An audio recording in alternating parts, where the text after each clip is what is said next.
Bienvenue, chères étudiantes et chers étudiants, dans ce cours télévisé sur l'organisation administrative. Comme vous l'avez remarqué, à chaque séance, j'essaye de faire un petit rappel de ce qui a été fait.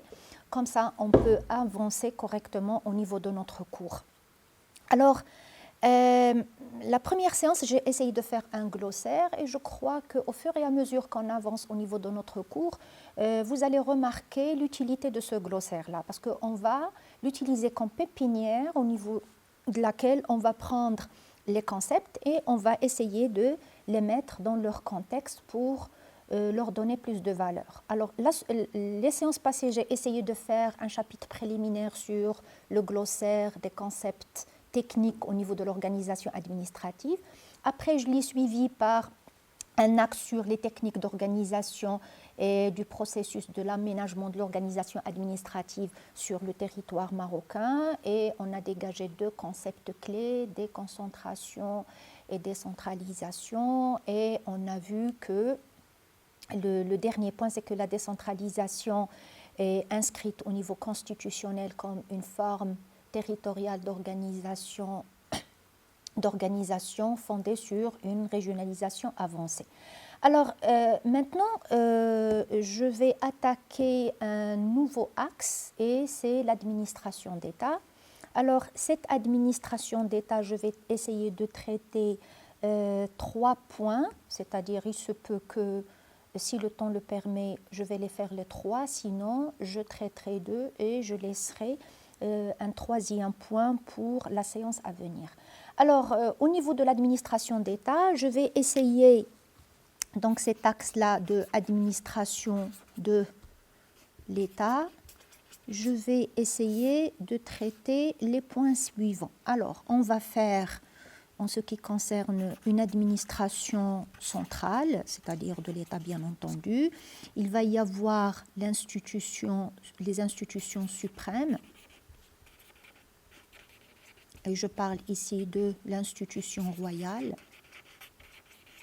Après, je vais la faire suivre les institutions supérieures et je veux parler du chef du gouvernement, bien sûr des ministres et bien entendu de certaines administrations qui ont un caractère supérieurs, mais qui ont une certaine indépendance, comme le secrétariat général du gouvernement et des autorités que j'ai introduites au niveau du glossaire, à savoir les institutions de bonne gouvernance et de régulation.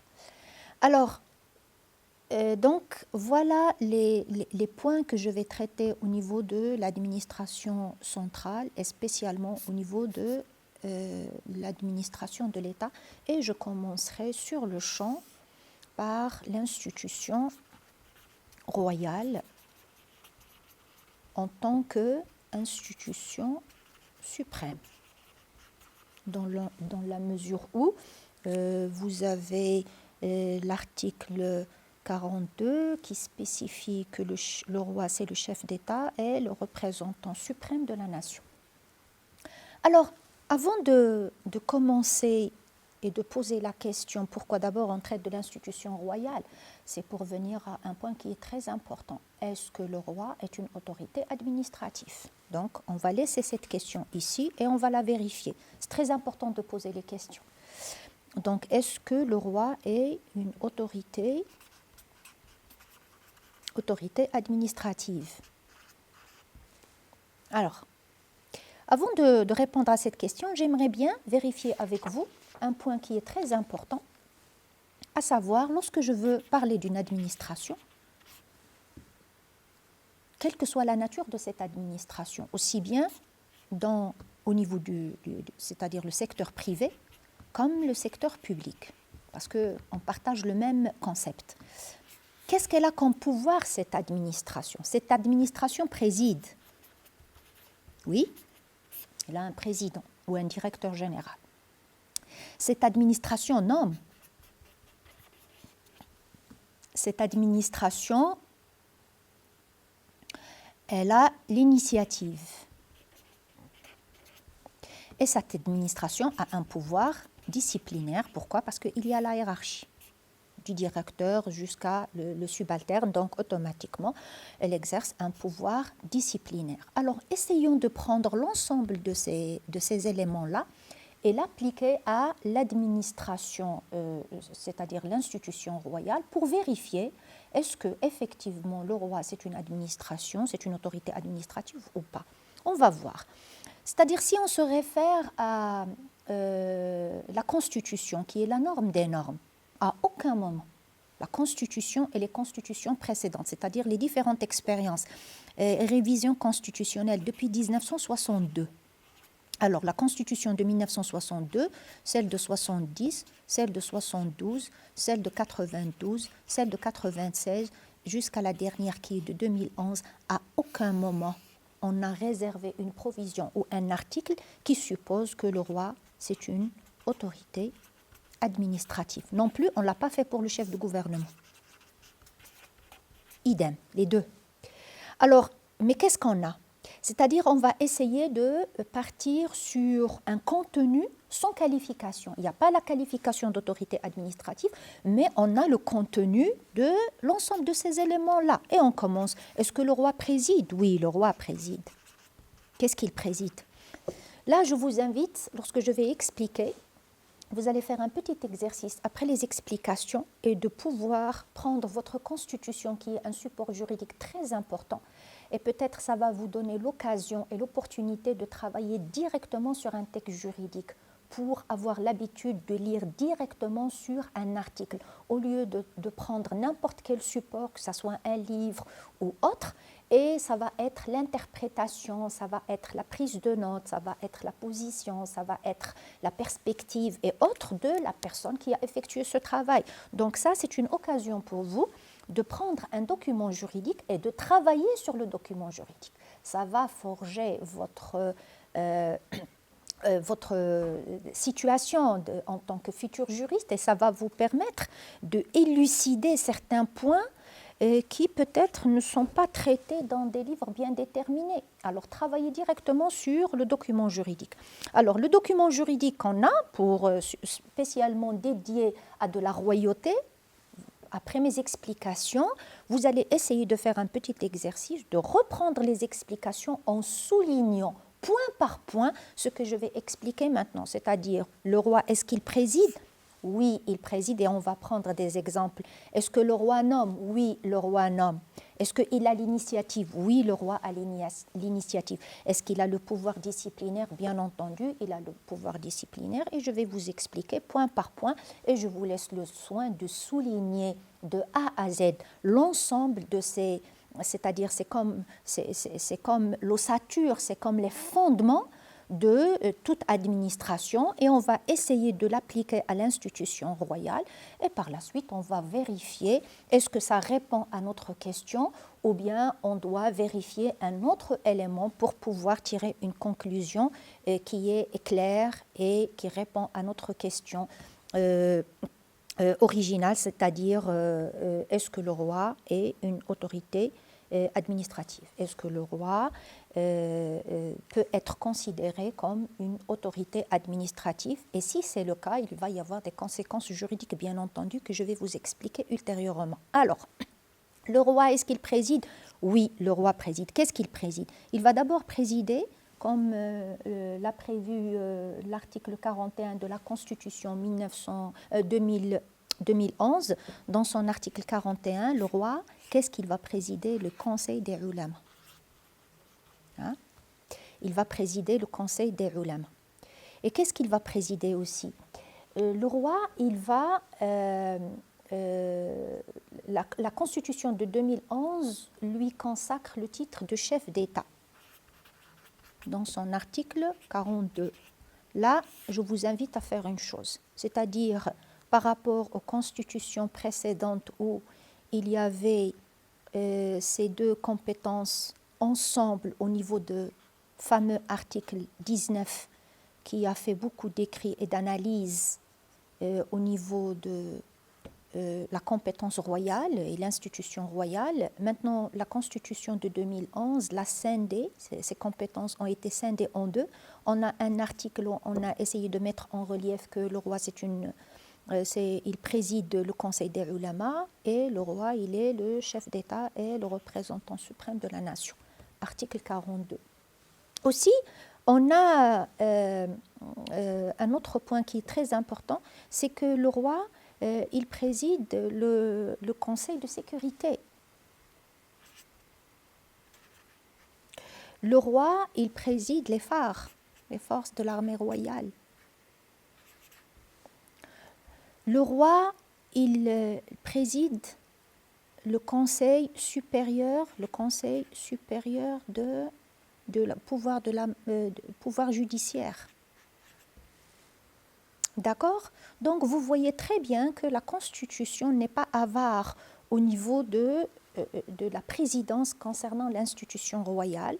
À travers une vingtaine d'articles, vous allez trouver et souligner, point article par article, peu importe, c'est le contenu de l'article qui nous intéresse. Donc, essayez de vous concentrer sur le contenu de l'article pour comprendre mieux qu'est-ce que je veux dire par présider ou bien il préside. Bien. Alors, l'institution royale aussi a un pouvoir de nommer. Qu'est-ce qu'il va nommer? Il va nommer le chef de gouvernement. Le chef de gouvernement, il est nommé par le roi. Et aussi, les ministres, ils vont être nommés sur proposition du chef de gouvernement. Donc, c'est le roi qui va les nommer sur proposition du chef de gouvernement. Qu'est-ce qu'il va nommer aux emplois militaires? Et aussi, il va nommer les personnalités qui sont à la tête des entreprises stratégiques. Et la Constitution, elle est claire sur cette question. Le roi aussi, il a l'initiative. Et ça, je vous envoie à votre cours du droit constitutionnel où vous allez voir que le roi, il peut demander une seconde lecture aux deux chambres concernant un projet ou une proposition de loi. Et enfin, le roi, il a un pouvoir disciplinaire dans la mesure il peut remercier et limoger les ministres, ce qui a été fait en 1917 lorsque on a demandé aux ministres responsables du projet des provinces du Nord et qu'après 16 mois, le projet n'a pas évolué, automatiquement, ils ont été remerciés à la base de la responsabilité et de la reddition des comptes, qui est un principe constitutionnel. Donc, voilà ce que j'avais à vous dire au niveau de si on essaie d'approcher le fait que le roi c'est une autorité administrative en se basant sur le fait qu'il préside, il nomme, il a l'initiative et il exerce le pouvoir disciplinaire par remercier ou bien par l'opération, par la possibilité de limoger les personnes du gouvernement. Donc, là, on peut dire que peut-être, dans la mesure où on est des juristes, on doit se baser sur un texte juridique clair sur la question. Mais la Constitution reste muette sur cette qualification. Alors, la question, si on l'approche comme ça, on voit qu'on a des éléments de réponse. Ce n'est pas la réponse, mais on a des éléments de la réponse. Alors là, je vais directement introduire un autre point pour approcher et répondre à cette question en partant d'un principe qui est très important. C'est que si vous voulez avoir une idée sur la loi, avec un grand L, il ne faut pas voir la loi au niveau du texte. Il faut voir ce qu'on a fait du texte, l'usage du texte. Et qui va utiliser le texte en cas de problème? C'est le juge. Donc, la bouche de la loi, c'est le juge. Donc, on va poser la question au juge en cas de problème. Comment le juge il a répondu à la question « Est-ce que le roi, c'est une autorité administrative ?» C'est une manière de poser une autre question. Est-ce que les actes royaux sont susceptibles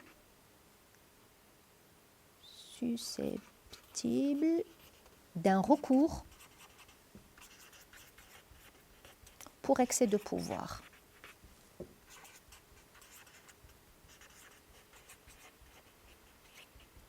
Voilà. Parce que lorsque je vais dire on va faire un recours pour excès de pouvoir, je parle de l'administration, bien entendu. Donc, c'est une manière de qualifier l'acte royal. Est-ce que c'est un acte administratif? Est-ce qu'il relève d'une autorité administrative ou pas? Alors, si je fais appel à la jurisprudence, c'est-à-dire l'effort d'interprétation effectué par le juge en cas de non-clarté du texte juridique, le Maroc possède une jurisprudence au niveau de cette question-là.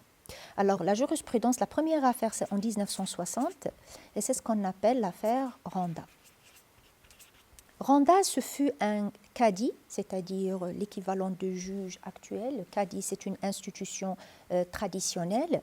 Alors, il a été démis de ses fonctions, on l'a remercié, et il n'a pas accepté cet acte-là. Et l'acte, c'était un dahir royal. Donc, il est parti au niveau de la chambre administrative, au niveau de la cour, donc la chambre administrative, au niveau de la cour suprême, qui est devenue cour de cassation actuellement. Alors, le juge, à ce niveau-là, il n'a même pas regardé de quoi il s'agit au niveau de l'affaire, mais il a avancé le suivant, comme quoi il ne peut pas accepter cette affaire parce qu'il y a un problème au niveau de la forme et il s'est déclaré incompétent dans la mesure où le roi n'est pas une autorité administrative. Et qu'est-ce qu'il a avancé? Il a avancé comme quoi l'acte royal, c'est-à-dire le dahir, ne peut pas être considéré comme un acte administratif ou bien qui émane d'une autorité administrative dans la mesure où le roi n'en est pas une. Et c'était la justification qui a été avancée par Feu Bahnini, qui fut président de la Cour suprême en ce temps-là. Alors, je vais vous donner une autre jurisprudence pour vous montrer davantage comment le consensus jurisprudentiel va continuer même lorsqu'il ne s'agit pas d'un acte, mais c'est une délégation, pour vous montrer la lourdeur des conséquences de la qualification, est-ce que le roi c'est une autorité administrative ou pas. En 1970, on a l'affaire de Société Abdelaziz. Abdelaziz contre le président du Conseil et le ministre de l'Agriculture. Attendez, ici, président du Conseil, c'est la nomination qu'avait le chef de gouvernement en ce temps-là, c'est-à-dire entre la première, c'est-à-dire le début de la deuxième expérience constitutionnelle marocaine. Donc, le président du Conseil, ministre de l'Agriculture, Société Abdelaziz. Monsieur Abdelaziz n'a pas accepté la politique de remembrement des terres agricoles du Gharb pour la betterave. Donc, il ne voulait pas, il voulait faire la chose à sa manière et d'une manière individuelle. Il ne veut pas rentrer dans cette action qui est collective. Et il a attaqué cette décision de remembrement des terres collectives. Alors, la décision lui porte préjudice, mais cette décision, elle est issue d'une délégation royale. C'est-à-dire que le président du Conseil, le ministre de l'Agriculture, ils ont agi sur délégation royale. Le juge n'a pas pris en considération qu'il s'agit du président du Conseil, il s'agit d'une délégation royale. Donc il a pris en considération que c'est un acte qui relève du roi. Et comme son prédécesseur, le roi, n'est pas une autorité administrative. Donc, ces actes, c'est-à-dire les actes royaux par délégation sous forme de décret ou bien par Dahir ne sont pas susceptibles, les actes royaux ne sont pas susceptibles d'un recours pour excès de pouvoir.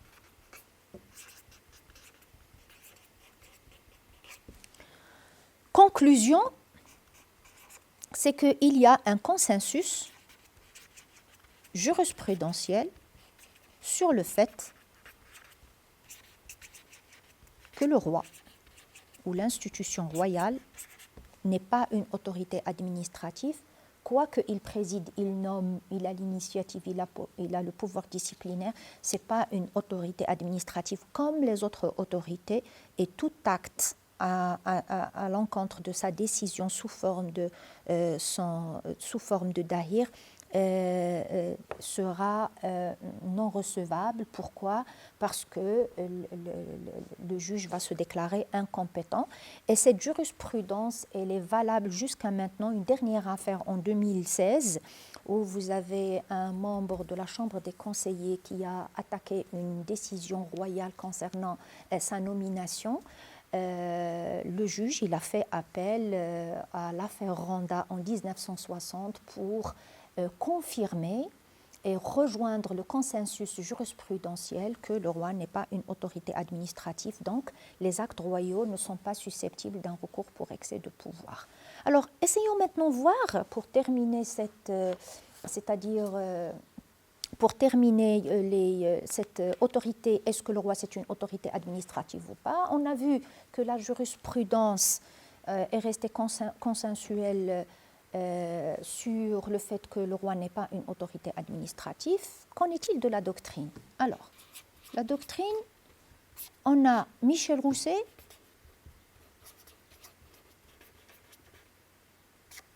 au niveau de son livre Le droit administratif marocain. Je vous ai donné la référence les séances passées. Si vous allez à édition Laporte 2003, vous allez voir que Michel Rousset considère le roi comme une autorité administrative, dans la mesure il le considère comme administration qui préside, qui nomme, qui a l'initiative, qui a le pouvoir disciplinaire.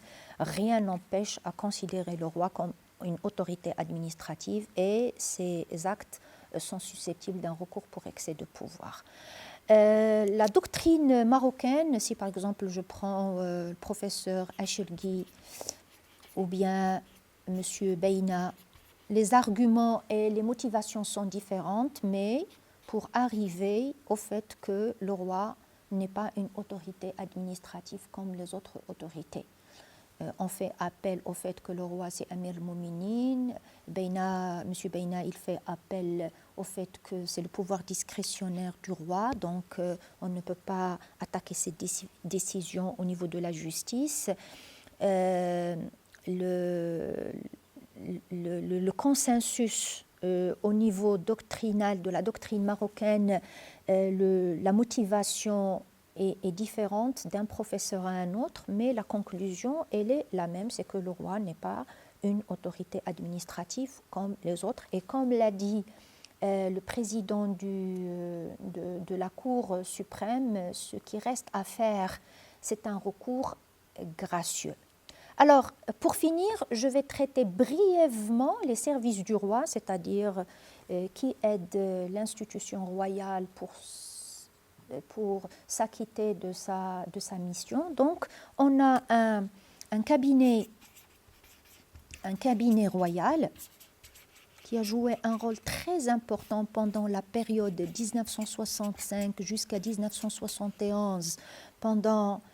Ça, c'est là où il n'y avait pas de gouvernement, vu les circonstances, le punch de Skhirat et les événements de Casablanca. Donc, on a l'état d'exception. Donc, automatiquement, le gouvernement n'est pas là. Donc, qui va jouer ce rôle? C'est le cabinet royal.